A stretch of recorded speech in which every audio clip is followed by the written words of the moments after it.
जय हिंद दोस्तों। आज डिस्कस करेंगे आर्मी अग्निवीर के रिगार्डिंग इंपॉर्टेंट क्वेश्चन।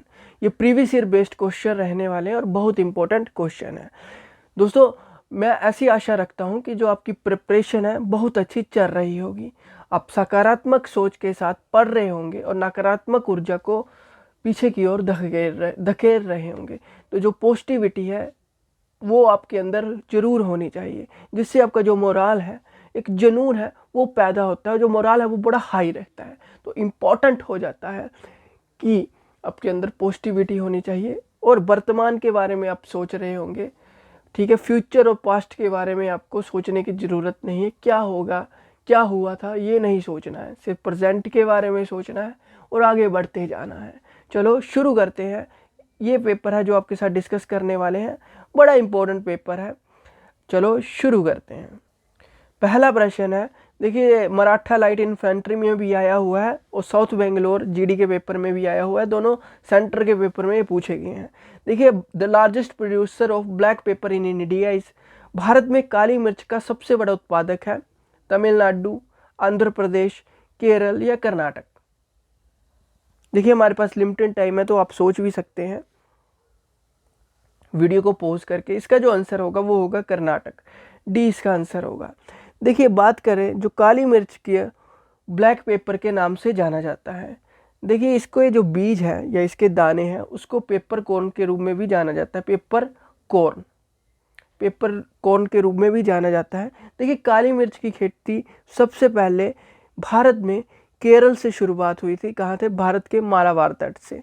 बट जो अब है, जो स्थान है, जो प्रोड्यूसर, लार्जेस्ट प्रोड्यूसर है, वो अब कर्नाटका है। तो इसका जो आंसर होगा डी आंसर होगा, सी नहीं होगा। इसका जो आंसर होगा डी, कर्नाटका। नेक्स्ट क्वेश्चन देखते हैं।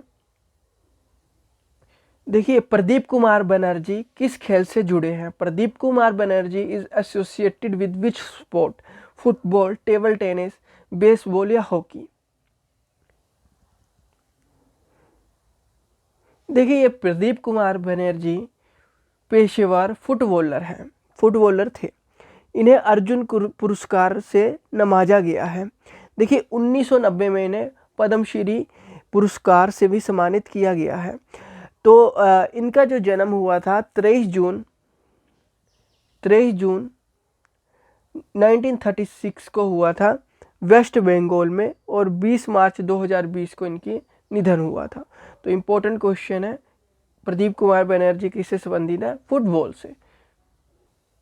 Who is known as Indian father of green revolution in India? Bharat में हरित क्रांति के भारतीय जनक के रूप में किन्हें जाना जाता है? Doctor MS Swaminathan, doctor Vikram Sarabhai या कैलाश सत्यार्थी या उपरोक्त सभी? क्या होगा इसका आंसर?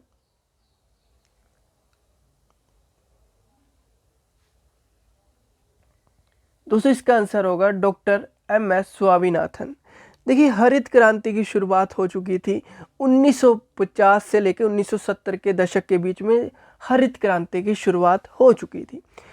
भारत में इसकी शुरुआत हुई थी 1966 में, जब कांग्रेस के नेता होते थे लाल बहादुर शास्त्री जी, उनके नेतृत्व में ये शुरू हुई थी। तो इनकी जो भारत में शुरुआत की थी वो थे डॉक्टर MS स्वामीनाथन जी के द्वारा की गई थी। इम्पोर्टेंट पॉइंट है, ये याद रखना है। और ऐसे क्वेश्चन पूछा जाए कि विश्व में किसने की थी हरित क्रांति की शुरुआत, ठीक है, वो थे नॉर्मन बोरलॉग। यहाँ पे लिख देता हूँ नाम, वैसे नॉर्मन बोरलॉग जो विश्व के थे, ठीक है, भारत के नहीं थे, पूरे विश्व में इन्होंने शुरुआत की थी। नॉर्मन बोरलॉग ने।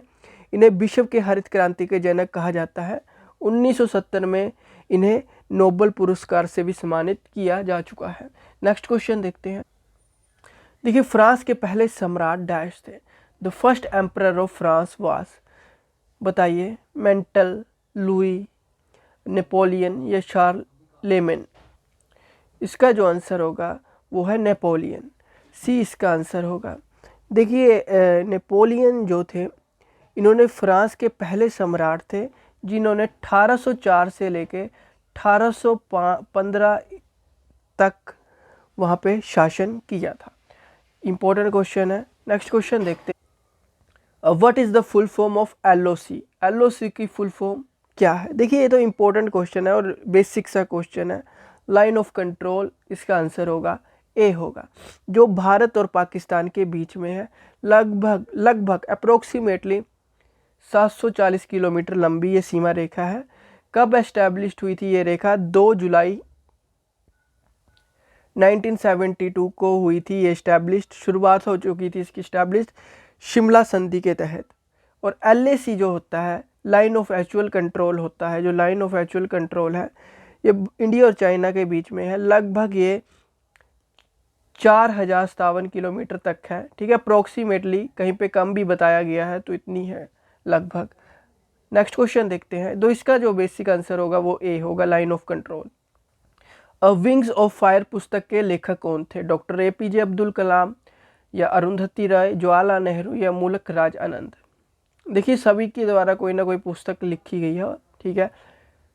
तो इसका जो आंसर होगा डॉक्टर APJ अब्दुल कलाम होगा।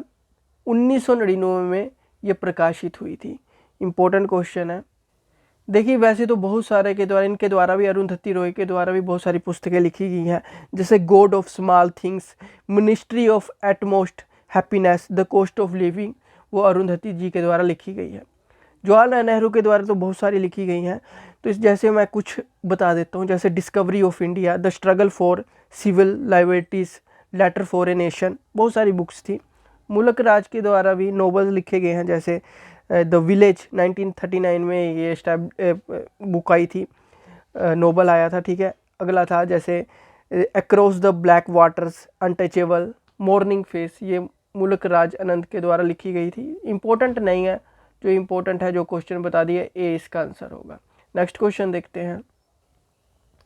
देखिए टोडा जाति के लोग कहाँ पर पाए जाते हैं? राजस्थान में, अरुणाचल प्रदेश में, मध्य प्रदेश में या तमिलनाडु में? देखिए टोडा जनजाति के लोग, देखिए ये द्रविड़ जाति समूह से संबंध रखते हैं। कहाँ पे? तमिलनाडु में। इसका डी आंसर होगा। देखिए जो टोडा जनजाति है, नीलगिरी पहाड़ियों, दक्षिण भारत या उत्तर पश्चिमी तमिलनाडु में ये पाए जाते हैं और ये द्रविड़ जाति समूह से संबंध भी रखते हैं। नेक्स्ट क्वेश्चन देखते हैं। हिल स्टेशन जावड़ी किस राज्य में स्थित है? The hill station Javadi is located in which state? Rajasthan, Arunachal Pradesh, Madhya Pradesh या तमिलनाडु? देखिए ये जो आंसर होगा इसका भी तमिलनाडु होगा। देखिए ये जवादी पहाड़ियाँ या जवाड़ी पहाड़ियाँ तमिलनाडु राज्य में उत्तरी भाग में वेलूर और तिरुवन्नामलाई जिलों के कुछ हिस्सों में फैली हुई है। ये भी याद रखना है, इंपॉर्टेंट है एग्जाम पॉइंट ऑफ व्यू से। देखिए निम्नलिखित में से कौन सा जिला भारत की अंतर्राष्ट्रीय सीमा में है?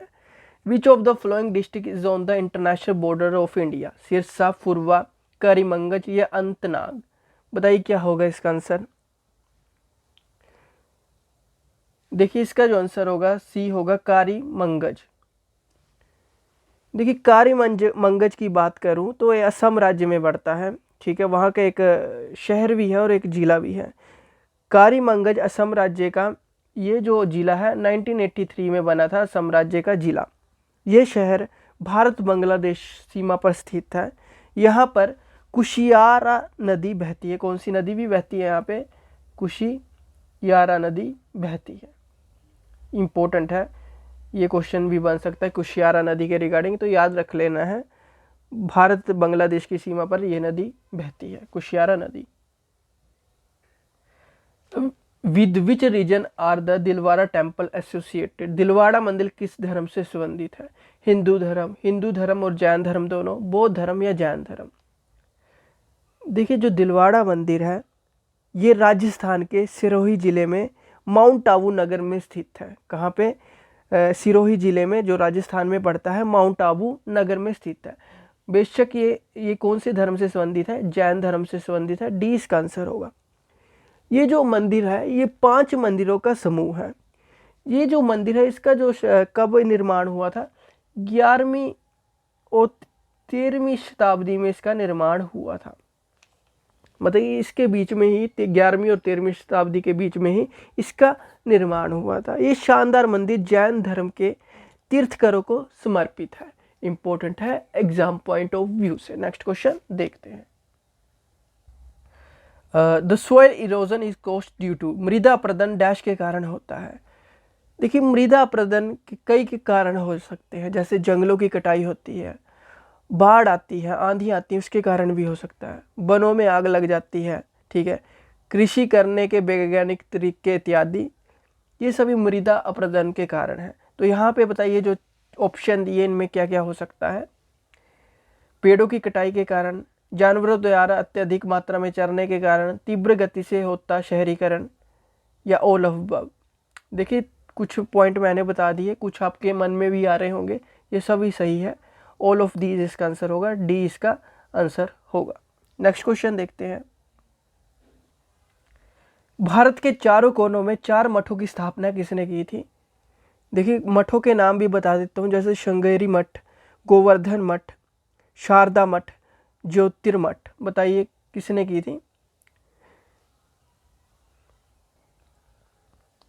बी इसका आंसर होगा, शंकराचार्य जी ने की थी। देखिए हिंदू धर्म में मठों की परंपरा लाने का श्रेय आदि शंकराचार्य जी को ही जाता है। देखिए आदि शंकराचार्य जी ने देश के चारों दिशाओं में 4 मठों की स्थापना की थी।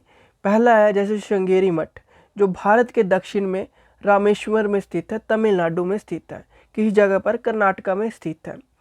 अगला है गोवर्धन मठ, कहाँ पे है? उड़ीसा के पुरी में स्थित है। शारदा मठ कहाँ पे है? ये है, देखिए शारदा मठ को द्वारका मठ के नाम से भी जाना जाता है, और ये मठ गुजरात के द्वारका धाम में स्थित है। ज्योतिर्मठ ये उत्तराखंड के चमोली जिले में स्थित है। नेक्स्ट क्वेश्चन देखते हैं। गंगा और ब्रह्मपुत्र की संयुक्त धारा कहलाती है। Joint stream of Ganga and Brahmaputra is known as. देखिए गंगा और ब्रह्मपुत्र की संयुक्त धारा को मेघना कहा जाता है, जिसकी सहायक नदी बराक भी है। ठीक है, मेघना की सहायक नदी कौन सी है? बराक। इंपॉर्टेंट बन जाता है एग्जाम पॉइंट ऑफ व्यू से। नेक्स्ट क्वेश्चन देखते हैं। Who founded the servant of India society? Servant of India society की स्थापना किसने की थी? इसका जो आंसर होगा गोपाल कृष्ण गोखले जी ने की थी। देखिए गोपाल कृष्ण गोखले ने सर्वेंट ऑफ इंडिया सोसाइटी की स्थापना की थी। इसका गठन 1905 में पुणे महाराष्ट्र में हुआ था। इस संगठन का उद्देश्य क्या था? इसका उद्देश्य था भारत में सामाजिक और मानव विकास को बढ़ावा देना और ब्रिटिश शासन को उखाड़ फेंकना था। नेक्स्ट क्वेश्चन देखते हैं। आज के लिए इतना ही करते हैं, कल इसको पूरा कंटिन्यू करेंगे। Thank you, have a nice day, God bless you all, bye bye.